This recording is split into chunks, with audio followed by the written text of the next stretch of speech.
All right. Greetings, Earthlings. This is Travis from Spry Sage. If you've worked with me, you've seen that I do a particular series with bands that kind of tries to cover all the bases as far as our stepping, our movement, along with doing different things with our upper body at the same time. The most important thing is we want to go ahead and vary our foot positions while we're stepping and moving in different areas and different directions, all the while loading our body either on the same side or diagonally. Diagonals are really super important. The body is not really right-sided or left-sided. It's more of a kind of a three-dimensional X, and these are the things that you want to focus on when you're doing these exercises. So this video is probably only going to be for people who already work with me, so I'm going to rip right through this. You're going to recognize all the positions, and I'm going to just go through it real quick. As far as repetitions go, 8 to 12 repetitions at a regular pace that makes sense to you. You can change the tempo. You can make it go faster and slower. I recommend doing that. Changing the rhythm and the timing of all these things is going to increase your brain, the novelty to your brain, so your brain will pay more attention and you'll be able to move quickly or slowly when you want to. Timing and speed is one thing. But here we go. These are the basics. Take a band. Now I can just take the lightest band from the FlexVit, FLEXVIT website. They're very cloth-like, so they're not the rubbery feel that you get from the other bands. You can get the heavier one, which is the green one, and then they have a blue or an indigo color and then a black. I'm going to put myself through a little mini workout here. Band goes underneath one foot, right in the arch of the foot, not the balls of the feet, and make sure that stays there.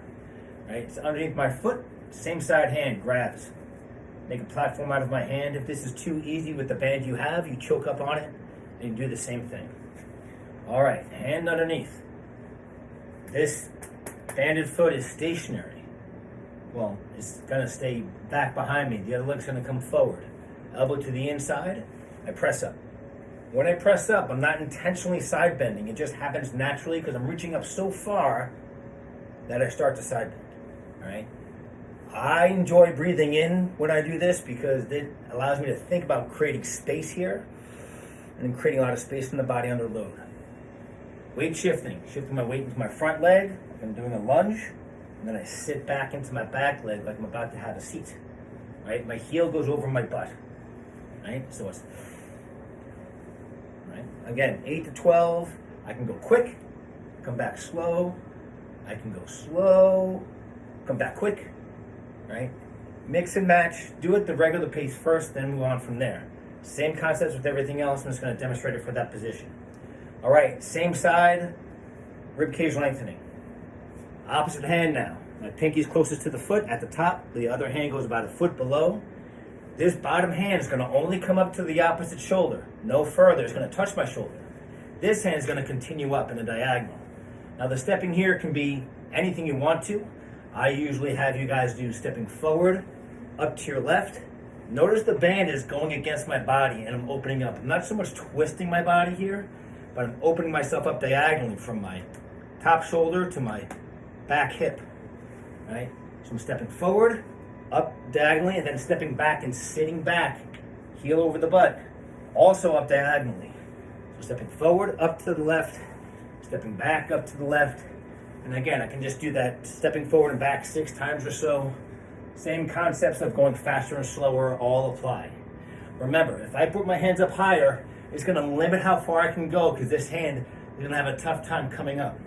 So this bottom hand only comes up to the shoulder and the other one continues up beyond. Could I do this shifting my weight left to right? Absolutely. One last thing to add, you can keep your eyes fixed, or you can look where you're going and get your head and your eyes involved, which is a whole nother set of addressing different systems in your vestibular system and your eyes. All right, so that's number 2. So the first one was here. Second one was stepping forward and back. All right, third one, still working the diagonal now. Underneath my right foot, left hand, the pinky's closest to the foot. The main one, stepping I usually do with this one, I stand on my banded foot. I do a bicep curl. I curl my pinkies in, and then I step out and I turn my pinky outward toward you. My hand's right in front of my shoulder. My elbow's really high.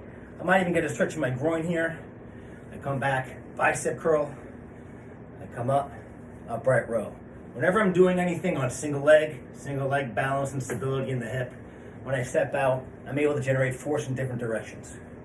Right? Leading with the elbow, reaching away. Right? Same thing, 8 to 12. Finally, this one has a couple of steps to it. I'm going to do a rowing motion, but I'm going to change my grip. My index finger, pointer pulls. I'm going to go ahead and grab pretty close to my foot here.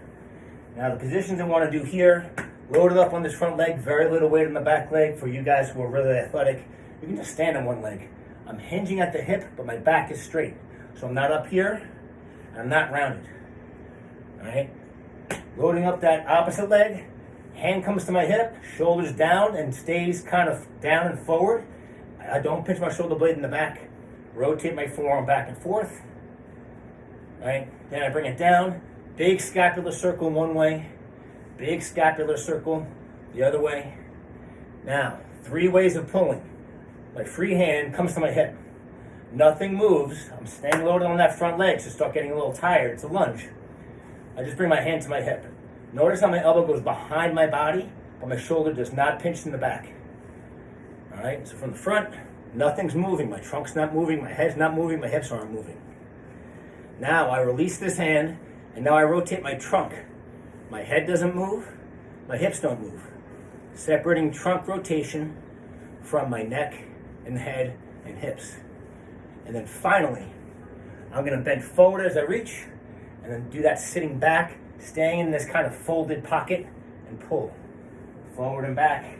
Now my head is not moving with me, it stays straight ahead. Forward and back. And my head's staying straight ahead. Pick a target if you want to. And then of course I would do the same thing on the other side. Those are the 4 main exercises that I do in the Spry Sage class.